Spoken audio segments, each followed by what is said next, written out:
Welcome back to the Artie Lange Show. My next guest is a guy I used to know as a friend, a casual friend who was also in show business, and now he's become a TV legend.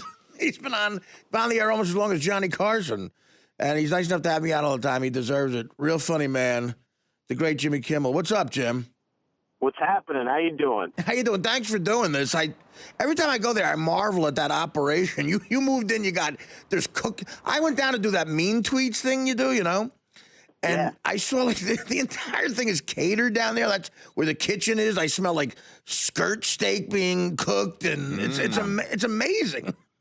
That's you know what? That's one of the. I think the biggest difference between radio and TV is in radio they give you nothing. I mean, if you're lucky, there's your famous vending machine from the Stern Show, but in TV they have food set out for all to eat. And it's crazy because for once you have to look kind of thin, Right? And suddenly, like on the radio, you could be, you the Hawaiian shirt, you could be a beast. It makes no difference. But now you have to be thin, and there's just a bowl of bagels, steaming bagels.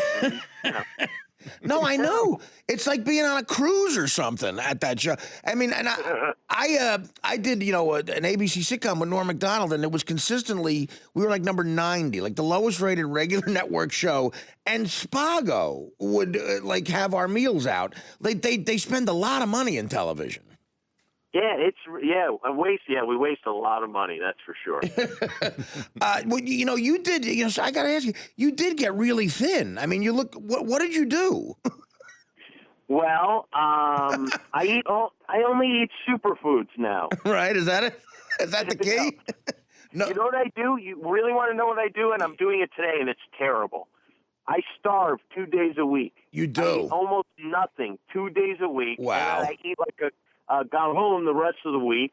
Yeah. And like on Saturday night, I ate like half of a chocolate cake, and I ate what was the candy that E.T. ate in that? Reese's Pieces. Yeah, Reese's Pieces. Yeah, I ate a whole bag of Reese's Pieces out of the hotel bars. Like, who even eats those? That can't be healthy.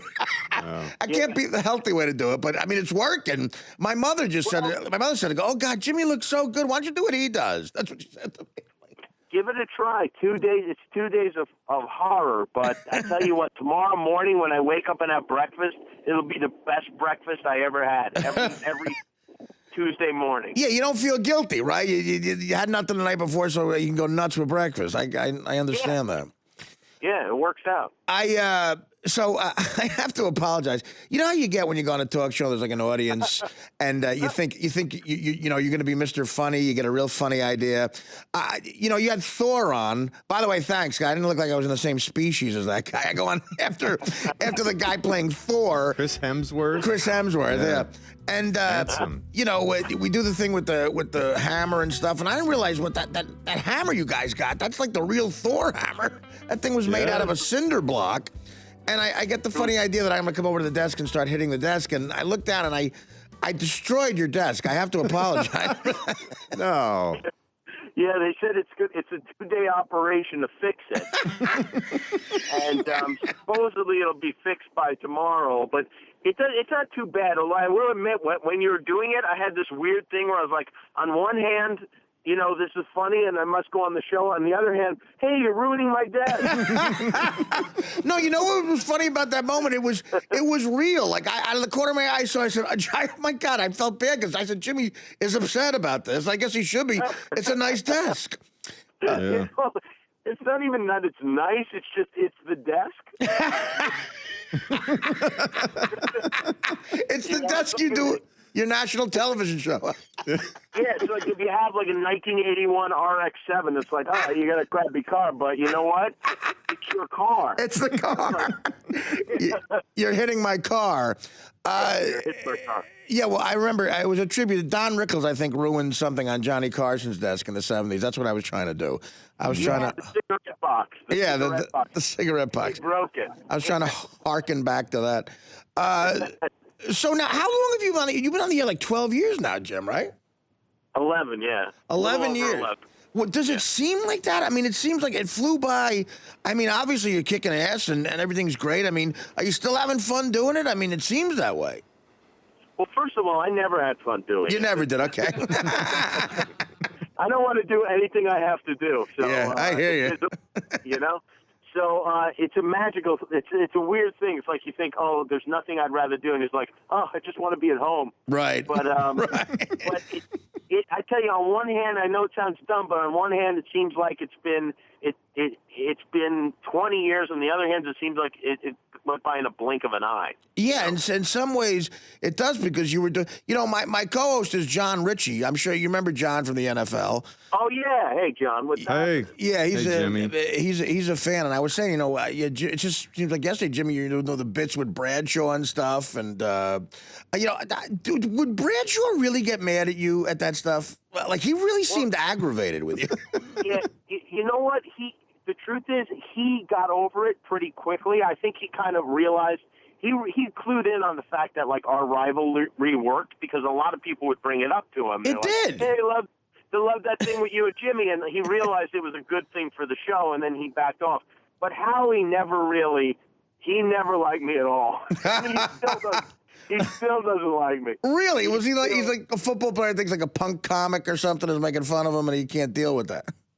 Yeah, it's like he doesn't have any experience in that area of someone making fun of him because not only is he the like football player, he's also like pretty smart and like, handsome. Like it's like you just murdered on every level. So for him to get made fun of, it's just like he doesn't know what to do with himself. Yeah, he got the whole package. He seemed, you know, he was I was in Oakland for 5 years. He was a legend there, but I don't know him, but he seems so severe. Just in he's intense, in his outlook on life. So I can definitely see how that would be an issue. Jim, are you still a big football fan? You follow it? Yeah, I follow it not as much as I did then, where I was, you know, like scouring every week for material. But, yeah. Are you an NFL guy or a college guy or both? Yeah, I like NFL. I'm not that interested in college football. I like college basketball. Yeah. Yeah, I was always that way too, especially with gambling. I like college hoops. I'm a little more since doing the show into college football, but I love pro football. Yeah, me too. It is. I like the fact that there's just 32 teams instead of 2 billion, like in college. Right, they can't figure it out. It's not simple. Yeah, all different divisions, and they're all over the place. But who's your team? I don't really even have a team. I grew up in Vegas, and so I never really.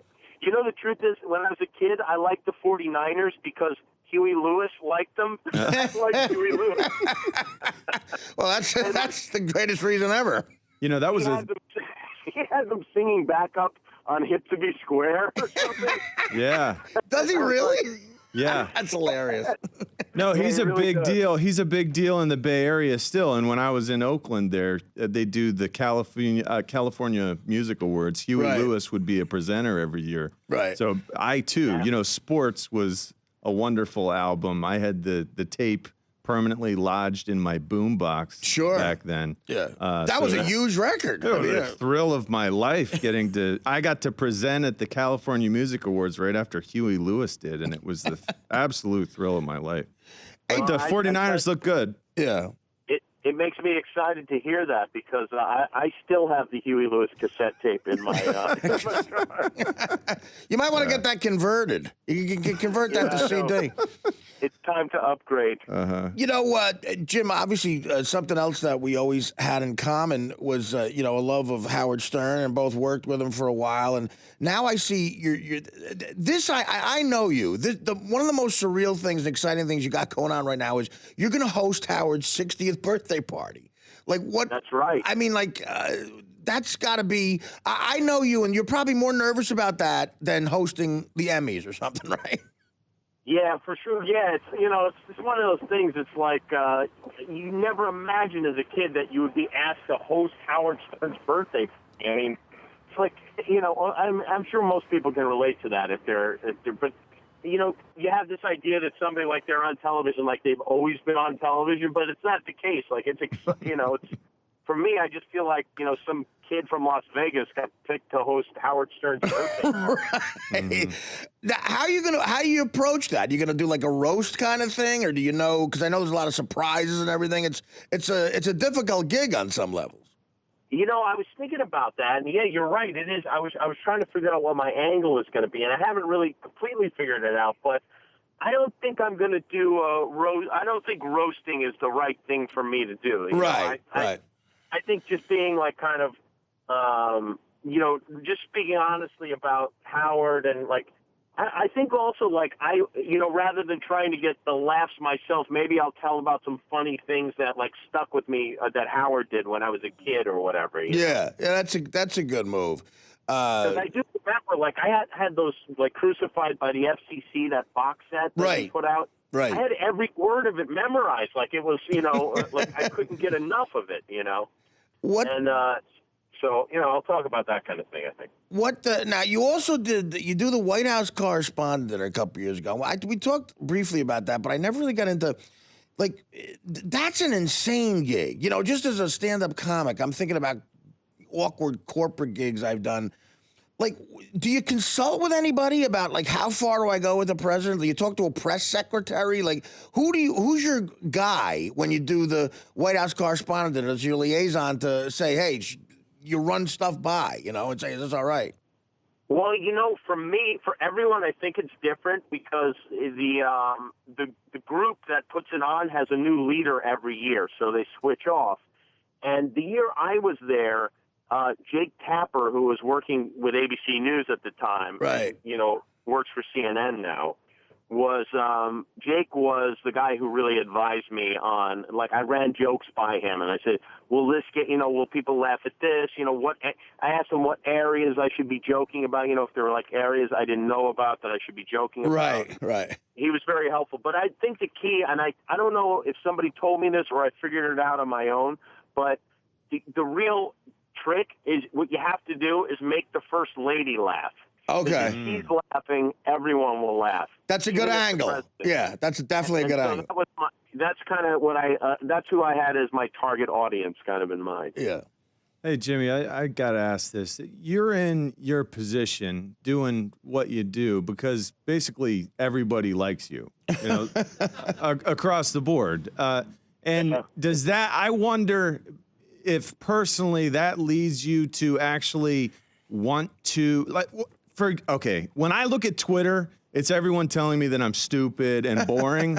And I'm wondering, like, do the Twitter feedback type responses really matter to you? Because you really do have to continue to please everybody. Well, is that something you take into account probably more seriously than someone like me who everyone seems to hate? Well, it's funny because from my perspective, and first of all, weirdly, and I shouldn't, I know, but I do take it seriously. Yeah. And I do sometimes take it personally. Mm-hmm. And I do feel like I definitely don't feel like everybody likes me because I feel like, all I focus on is the negative stuff. And Yeah. I know it's stupid, but, it's like being a comic and you're looking out in the crowd and everyone's laughing. There's one guy sitting there with his arms folded and you just want to punch him in the nuts, Yeah. I understand that. Yeah, right. You focus on him, which is stupid. You should be focusing on all the people that are enjoying themselves, Right. No, the Twitter is an odd thing. I admit it, too. I would love to be that guy who's above it. I think every comic does. Every comic wants to go, I'm too intellectual for this. My sense of humor is too good. I could take in my skin is too thick. But I'm the same way, dude. I look at it and I'm like, why do I care so much about this? I hate this. That I do, and it takes up a lot of time. It's embarrassing, really, but I will say, I started when you notice like patterns of people saying things over and over again. Either it's some kind of like marketing that's directed at you, or it's true. Right. And so weirdly, some people started saying that I shape my eyebrows or something. I was like, I don't shape my eyebrows. But now I feel like I'm guilty because I've seen like 8 people say it, and I'm like, what's going on with my eyebrows? So I go into the woman who does my makeup, and I said, hey, people are asking me if I'm are you doing anything to my eyebrows? She's like, no, I'm not doing anything to them. I mean, sometimes I trim them a little. I'm like, well, stop trimming them. Whatever you're doing. No, I know. To be like John Madden eyebrows. They're gonna be like, Yeah, I want to look like Grow them out. I want to look like Bo Bridges. exactly. No, you're right, and it's and God forbid it's something cosmetic, because that's the last thing people would think I'm worried about. But yeah, when people tell me like, Artie Lange's fingers look chubby, I'm like, well, what? I'm working hard on my fingers. It hurts. They're good at finding flaws. Very, very good at that. Yeah, they're very good. They point. God forbid you say something sentimental. My favorite thing now is to purposely say something sentimental to see the reaction, because it's always they just call you a wuss. Oh yeah, especially you. You get the worst of it. You have the worst fans. No one has worse fans than you. You're right. They are just ruthless. They're monsters. They're monsters. I know. Like I said something about I was upset that someone in the E Street Band was sick. And I expressed my concern for someone in the E Street Band being sick, and the first Twitter back said, "Stab yourself lately?" Wah. It's always wah. Yeah, wah. Then the wah thing, that monster I created. I know, but what does that make? What do you think when you realize 93% of your fans are going to hell? I just hope their check's clear before they go. Well, listen, Jim. Sorry about the desk officially. It's okay.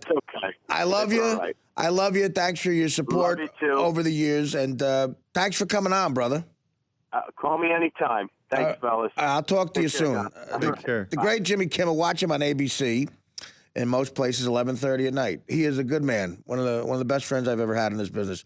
Jimmy Kimmel. All right, we will take a break. Be back after these words. The Artie Lange Show, weeknights on Audience, only on DirecTV.